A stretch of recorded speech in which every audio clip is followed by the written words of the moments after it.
কোনো মানুষের আড়ালে যদি তার সম্পর্কে সমালোচনা করা হয়, তার দোষ ত্রুটিগুলো অন্যজনের কাছে বলা হয়, এটাকে বলা হয় গীবত করা।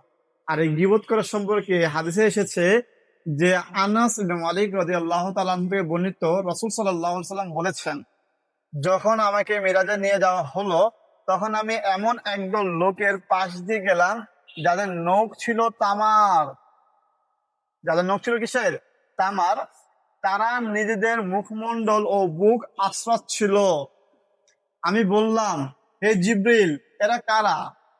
তিনি বললেন, এরা সেই লোক যারা মানুষের গোশত খেত, অর্থাৎ গীবত করত এবং তাদের সম্মানহানি করত। আপনি কি বুঝতে পারছেন যে যারা গীবত করে তাদের নখটা হবে কিসের? তামার তৈরি।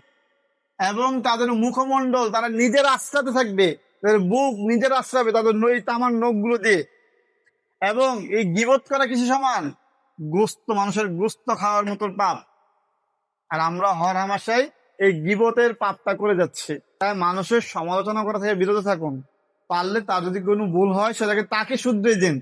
তাকে বলেন যে ভাই, এই কাজটা ভুল হচ্ছে, এটা এইভাবে না ওইভাবে করেন, তাহলে ভালো হবে। তাকে শুধরিয়ে দেন। অন্যের কাছে তার সম্পর্কে গীবত করেন না। এটা কত বড় পাপ!